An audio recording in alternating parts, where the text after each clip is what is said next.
महाराज की जय हो। मुनि विश्वामित्र पधारे हैं। गुरु विश्वामित्र? हम तो उनकी चरण धूलि समान भी नहीं हैं।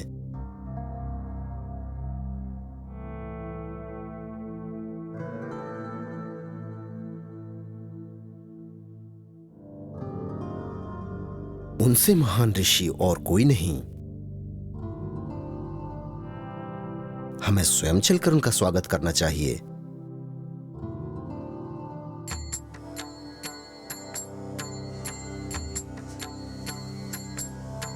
प्रणाम मुनिवर। कल्याणमस्तु।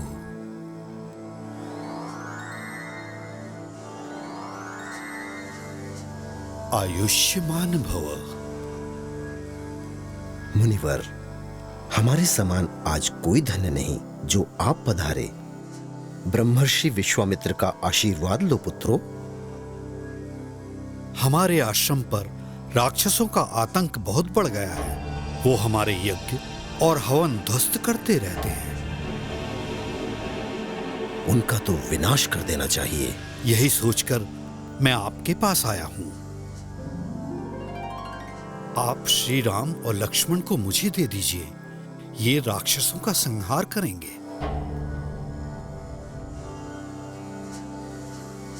महर्षि विश्वामित्र महाज्ञानी और विज्ञानी ऋषि है। आप निसंकोच अपने पुत्रों को इन्हें दे दीजिए। इनका कल्याण होगा।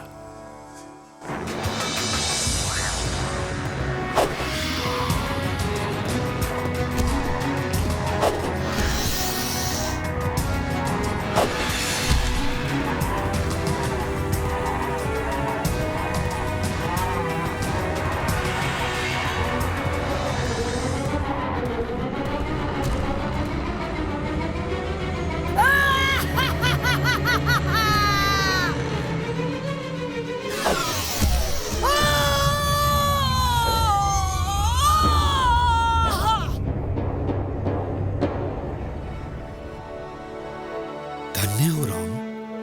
तुम्हारे सिवाय इस ताड़का जैसी भयंकर राक्षसी को कौन मार सकता था? राम, तुम सबसे शूरवीर योद्धा हो।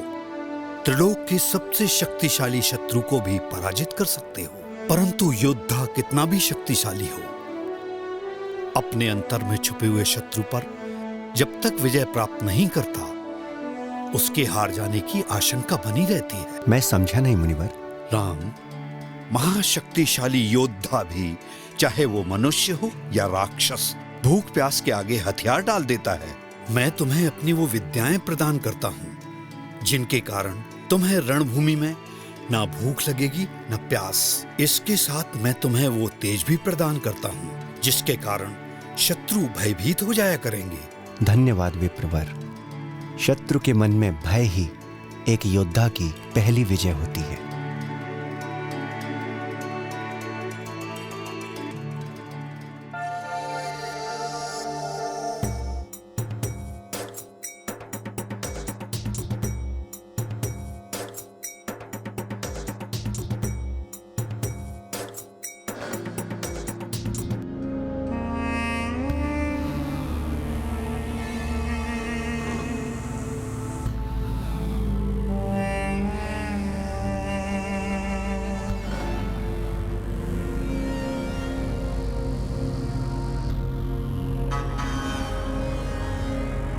गुरुदेव, आप निर्भय होकर यज्ञ कीजिए। अगर कोई राक्षस विघ्न डालने आया तो हम यज्ञ और आपकी रक्षा करेंगे।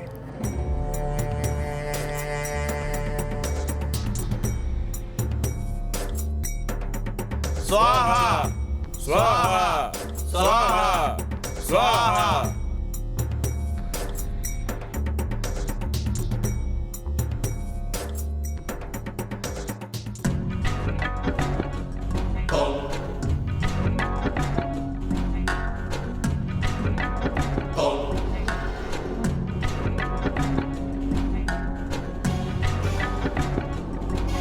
मारीच, ये क्या?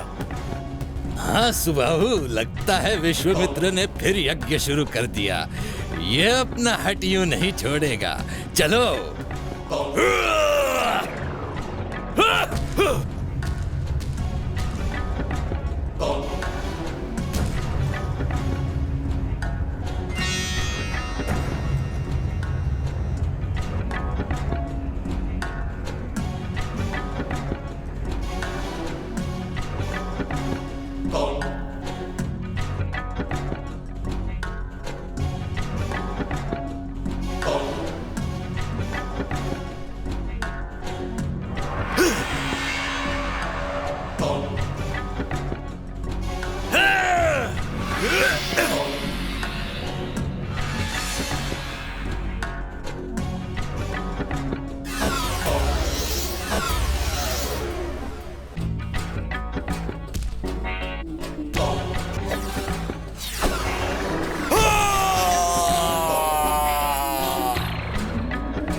तुम्हारा कल्याण हो, हमारा यज्ञ पूर्ण हुआ।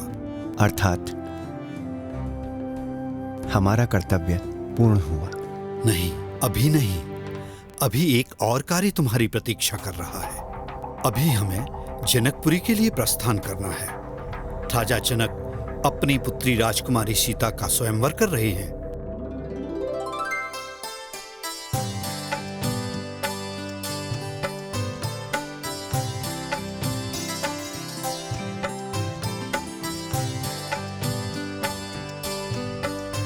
ठहरो लक्ष्मण,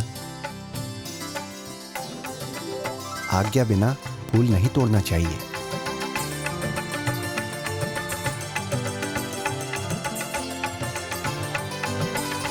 लक्ष्मण, यही जनक पुत्री सीता हैं,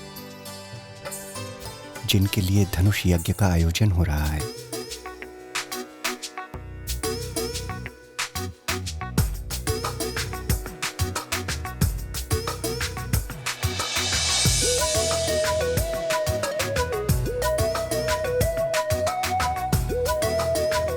चलो चलो जनक पुत्री, महारानी जी हमारी प्रतीक्षा कर रही होंगी। हाँ हाँ चलो।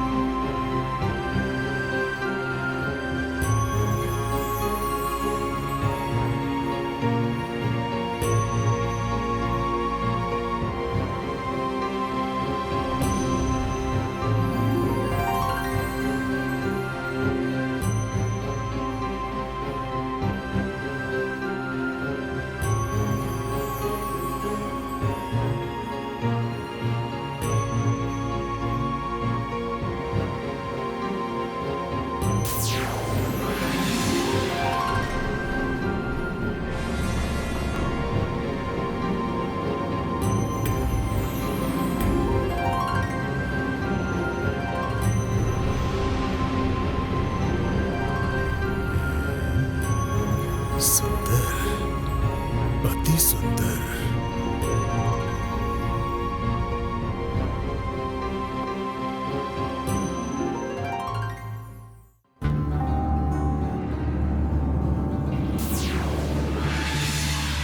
बाणासुर, तुम भी स्वयंवर में भाग लेने आए हो? नहीं, मैं तो स्वयंवर देखने आया हूँ, और आप भी विवाह करने के विचार से।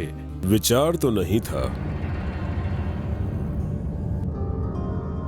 पर अब देखते हैं। सुनो सुनो सुनो, सभी राजाओं, महिपालों, राजकुमारों सुनो।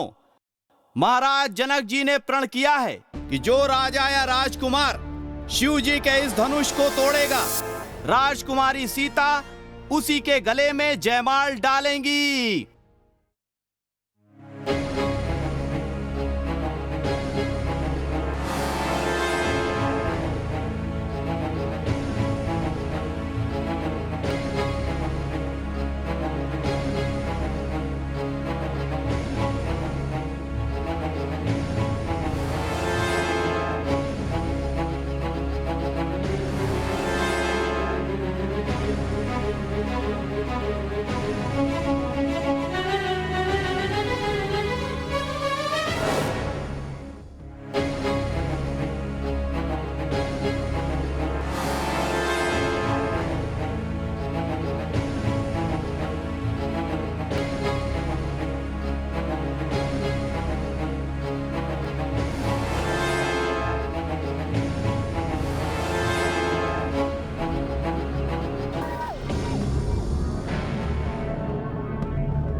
बाणासुर, तुम क्यों नहीं प्रयास करते?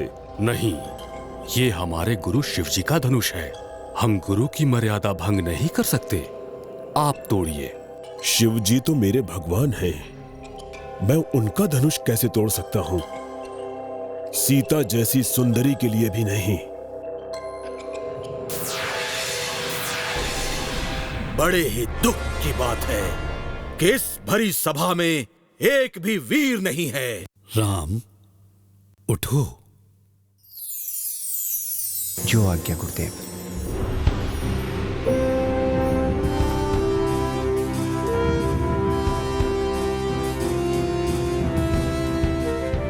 हे गौरी माँ, हे पार्वती, आज मेरी पूजा अर्चना सफल कर दो माँ। राजकुमार राम को शक्ति दो कि वो धनुष का भार उठा सके।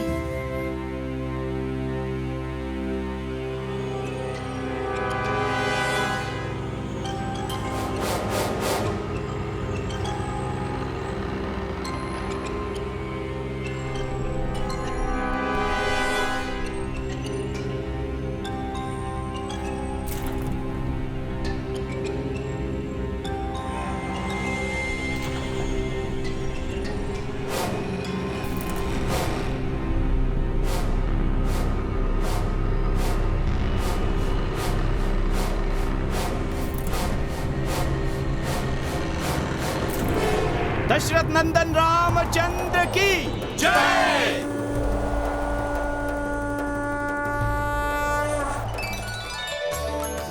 दशरथ नंदन रामचंद्र की जय। दशरथ नंदन रामचंद्र की जय।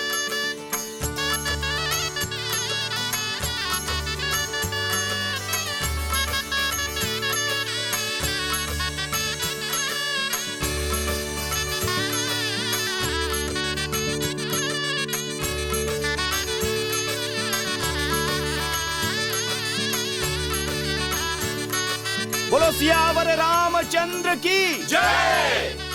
बोलो सियावर रामचंद्र की जय। बोलो सियावर रामचंद्र की जय। आप चाहें तो आपकी अन्य तीनों पुत्रियों का विवाह भी इसी मंडप में हो सकता है। ये असंभव है।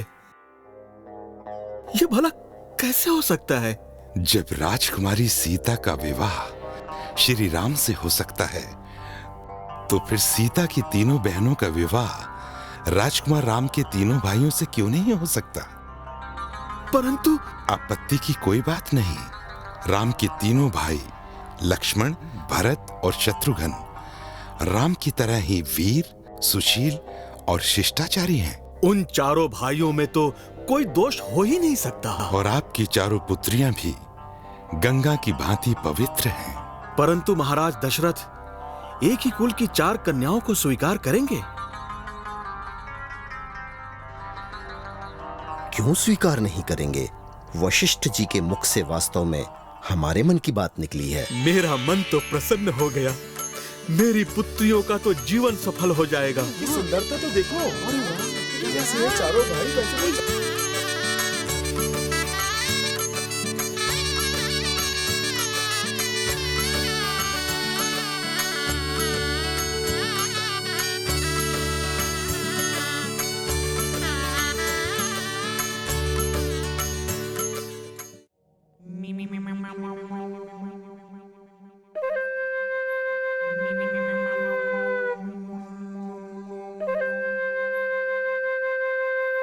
गुरुदेव, पुत्रों का विवाह हो गया, इसलिए मेरे मन में यह विचार आया है कि अब राजपाट को त्याग कर शेष जीवन ईश्वर की भक्ति में बिताऊं। अति उत्तम विचार है।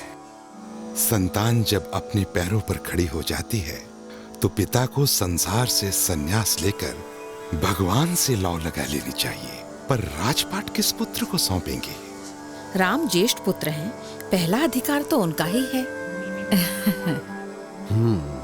ईश्वर ने भी सब भाइयों में उनको बड़ा इसलिए बनाया है कि उनमें बड़प्पन के गुण हैं। राज्य के कार्य में अपनी कौशलता का प्रमाण भी उन्होंने दिया है।